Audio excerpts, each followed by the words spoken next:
I was trying to like jump up and lift my head up so I could get air. And whenever he started performing, I looked at my boyfriend. I tried to look at my boyfriend. I only got about this far. And I told him, I said, we have to get out. We have to get out. And he said, we can't. Because we couldn't move. We could not. You couldn't go forward, backwards, inside. You couldn't do anything. The only way to go was up. Hey, you know when you just want to dream big, you can't let nobody hold you down, man. Don't let nobody stop you from what you try. What up, though, J Gang? It's your boy Kelvin J, and I'm back with another video. I came across some content. I know y'all are heard about the Travis Scott situation. So I got this video of a nurse who was supposedly attending the concert, and you know, she passed out and everything. So she's got an interesting story to tell. So I just wanted to kind of go into it a little bit, see what she's talking about. Let's go ahead and dive into it. But first, make sure you hit the like button, subscribe to the channel, and yeah, share the video before you watch it. So Madeline, can you start by telling me your first and last name, please? Madeline Eskins. Can you spell it for me just to make sure we have the correct spelling? MADELINEESKINS. So tell me about your experience at the concert tonight, you know, starting just before this happened. We got there a little bit later, probably around like 4:30 or 5 o'clock. And we got one drink each. He got a beer. My boyfriend got a beer. I got some mixed drink they were selling. And we weren't really interested in anybody that was performing at the smaller stage. So I said, let's go get a good spot for Travis Scott. This is the third time I've been at Astroworld Festival. I was there for the first year in 2018. I went in 2019. Did not have one in 2020. So I went. So we went and tried to find a good spot at the stage, like I do every year. It was fine at first. People were sitting down trying to hold their spots in line. It was still daylight, but that was like 6:15, 6:30. As it got closer to 8:30, 8 o'clock, people started, you know, crowding. Got kind of tight, got kind of packed. 8:15, more crowded, more tight, more packed. We couldn't really move around a lot. See, this is one thing that gets me. This is why I don't go to like clubs, and you know, I don't go to any of that kind of stuff unless I'm VIP. You know what I'm saying? If I'm on stage working, or if I'm backstage working with the artist or something like that, I'm all for it. You know, let's go put this work in. But I never buy tickets and just go stand in a crowd of people. It's just not my thing. It's never been my thing. Plus, I'm pretty much introverted anyway. I'm not really much of an extrovert, so it's never been my thing. And you know, and then it's just dangerous. It's just dangerous. Let's get into it. We were a little bit towards the front. We were about 4 feet away from the fence to the right. There was an alleyway in between the left and right side of general admission for the photographers and for people to walk that were, I guess, celebrities and stuff, and for security. And we were about 4 feet away from that fence. So at 8:30, he started a countdown on the main screen, like a timer, till he performed what it was for. And when he started the timer, people started pushing. They'd push forward, and then other people would push back and forward and back. As the timer got closer to 0, it got really, really bad. I couldn't even turn my head to tell my boyfriend anything. I mean, we were packed in there, so I had people shoving me from behind, shoving me from the front, on both sides. It's getting really hard to breathe. I mean, you got to be smart when you go to these places. Imagine being a 5'7" and shorter individual going to a concert where people are like 5'8" to 6'4", you know what I mean, 5'8" to 6'2" on average, and you're that small and you're packed in tight, so all you see is big shoulders around you. You can't even see, I thought it was a bug on the wall, yo. I was like, whoa.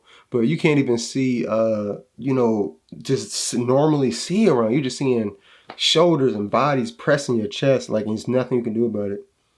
Horrible. I was trying to like jump up and lift my head up so I could get air.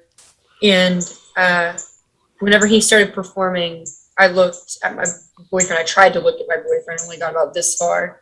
And I told him, I said, we have to get out. We have to get out. And he said, we can't.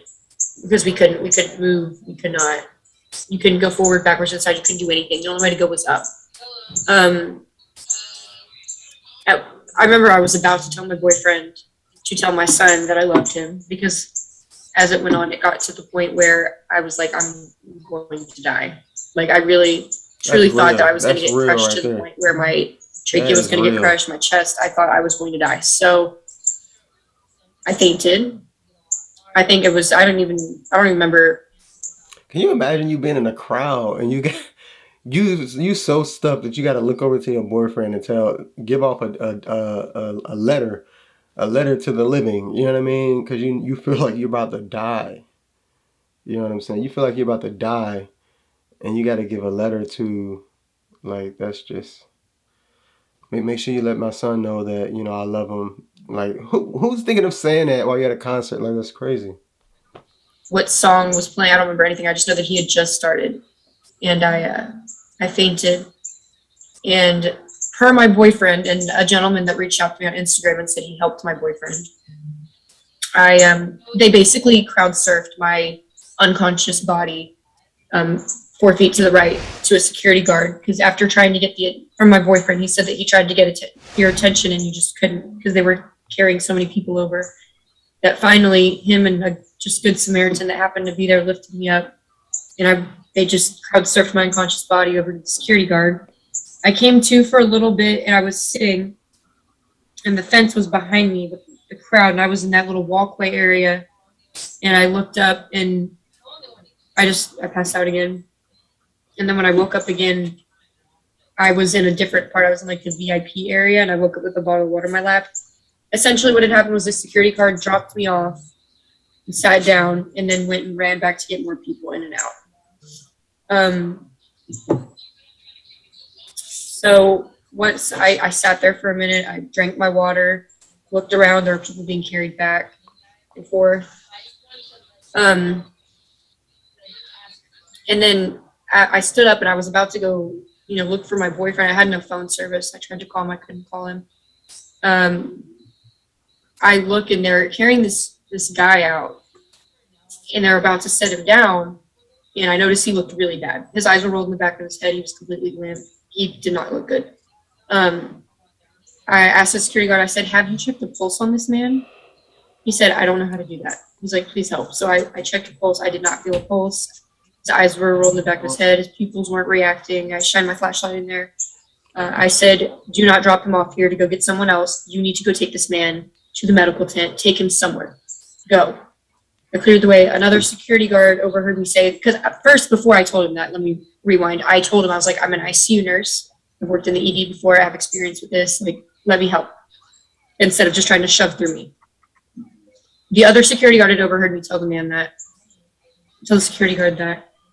So he came to me, he said, hey, we need your help up here. So he took me to the front of I think I was in the VIP area. There were 2 towers beside me that people were standing on, and also where the light crew was on either side. Good on the security guards for letting her help, man. Because I know some establishment, they won't even care. They'll just be rude and just be like, get out of here, whatever, and just trying to take care of it themselves. But they understood that they needed help. You know what I mean? They needed help. They couldn't do this.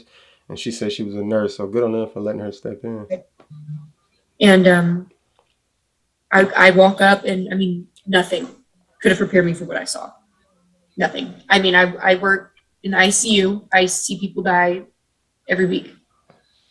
When I was working in the ER, we get people coming to us that are, you know, have CPRs in progress all the time. I saw 3 people laid out on the ground, and maybe 4 medics doing CPR on 3 people. One of them was Blue, the guy that looked the worst. I ran over to the medic and I said, do you have an AED? Do you have an ambu bag? What do we have? How long have you been doing concussions? I just started asking her questions. She said, I don't know. I said, has anybody relieved you from concussions? She's like, no. There were other civilians trying to help do CPR that didn't know how. I mean, teenagers, 19 years old. I asked him how old he was. 19 years old trying to do CPR at 18. I mean, I'm only 23 myself, but still. So I take over compressions. As I'm doing compressions, I'm asking the medics around me. I said, where do we have an AED? Do we have an ambu bag, which is to give them breaths? I said, what do we have? Do we have an IV kit? So I could put an IV. Do we have meds, like epinephrine to give him? They were like, we have 180, which we have nothing. We have 180 and it's over there. And I look, there's a woman, as I'm doing the question, she's got pads on her, the shock pads is the best way to explain it. They found the ambu bag, they brought it to us. And so someone started giving him breaths as I was doing compressions. I told the medic, I don't know what they were. I don't know if they were paramedics. I'm not sure what they were. Some of them seem to have some experience. Some of them seem to have little to none experience with this situation. I looked at him, I said, I need you to find a femoral pulse. Because the man was very heavy. It was hard to get a carotid pulse. There's a lot of adipose tissue, fat tissue. I said, I need you to get a femoral pulse up by the groin. He said, I can get a radial pulse. I don't know where that is. I said, no, you need a femoral pulse or a carotid. And he's like, I don't know how to do that. So since he knew how to give compressions, I had him take over compressions, felt for a pulse. Whenever we did pulse checks, there was no pulse checks going on. It was madness. It was madness. They pulled someone over the rails. After I found some other nurses or medical staff that were in the crowd, they identified themselves as such, started jumping in to help with compressions so we could, relieve the medics that had been doing it for, I don't even know how long. I have no idea how long these people have been pulseless. They started bringing more bodies over. They started trying to do CPR on someone. I said, you have got to check a pulse before you do CPR. If they have a pulse, you don't do CPR. You'll break ribs. Right. And just make the situation worse. Checked a pulse on a guy that they started doing CPR. I said, no, he has a pulse, get him out of here. There was only one stretcher. These were big people. We weren't able to get people out. All we could do is just try and keep them awake and I just keep them alive to the best of our abilities. We had someone else come over. I checked him, no pulse, started CPR on him. I mean, it was madness. And you still have people recording the concert, recording us doing CPR, recording the concert, dancing, and then meanwhile you have others that are climbing up the tower to the staff that's in charge of the lighting and saying, stop this, shut it down. They're trying to shut the concert down. Nothing was being done. It was absolutely insane. I've never seen anything like that in my life. All right, y'all, I'm gonna go ahead and cut the video right there. I'm gonna leave a link in the description below so y'all can go check out the full video if y'all want. But I just want to get my thoughts on the situation. As far as I've seen a lot of people trying to, say that it was all Travis' fault and everything like that. Me personally, I don't blame him for it. You know what I mean? It's an event. He was booked to perform at an event, and to me, the main responsibility would be on the security, the event organizers. Who was in charge of that crowd space and how they organized it, how many people they let into that crowd space. And, to me, that's just how it goes. Keeping an eye on what's happening should be on the place that's running the event, the Astroworld or whatever it was, right? And apparently they weren't doing that. They weren't doing a good job of that at all.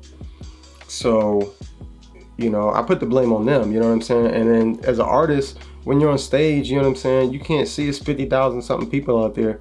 You can't see if a dead body is laying on the ground or if someone's mixed into the crowd. You can't see any of that. So it's just kind of speculation and whatnot. And then you have, every concert, you're going to have someone that maybe passes out from exhaustion or whatever the case may be.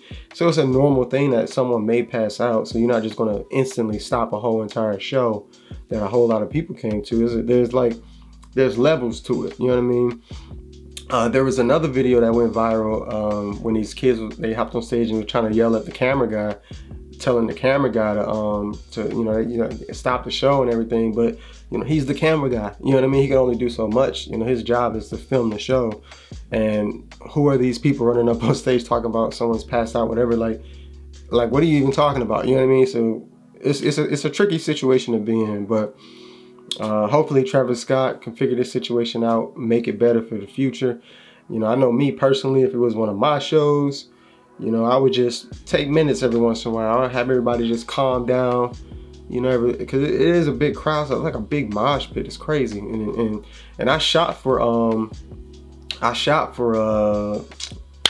Travis Scott some years ago when he came to Bliss nightclub in DC, and he had that club lit. You know what I'm saying? The whole club was completely packed. you wouldn't even have been able to tell it was like a hole in the wall type of club. You know what I'm saying? Like he had it packed in there, and it was crowd surfing in there. I ain't never seen crowd surfing at Bliss before, nightclub Bliss. So he pulls a big raging type of crowd for sure. You know what I'm saying? But yeah, just take some time, take some pauses. So let me know what y'all think about this situation. Y'all think Travis purposely incited all this? Y'all think he's a demonic devil worshiper? Y'all think he was just performing and it was just an unfortunate situation? I'm like I said, I'm gonna blame the youth. You know, I'm gonna blame the youth, and I'm gonna blame the parents who raised the youth. You know what I'm saying? Because a lot of these kids were real young. You know, out at a Travis Scott concert. It's kind of crazy to be out at a concert like that at 14 years old. And I heard it was even a 9-year-old there. I'm not sure, but I heard that. So yeah, just let me know what y'all think, man. Comment down below. Hit that like button. Share this video if you like it. Go ahead and subscribe if you like it. Yeah, we on the block with it, don't know what you talking about. Got you leaking hard, about to be a drought. Red hat with the mega, check my mental health. Yeah, I'm doing fine, I stacked it on the shelf. I'm in the lack with the beam on them. 2A never slipping, make it steam on them. Leotards always tripping, gotta lean on them.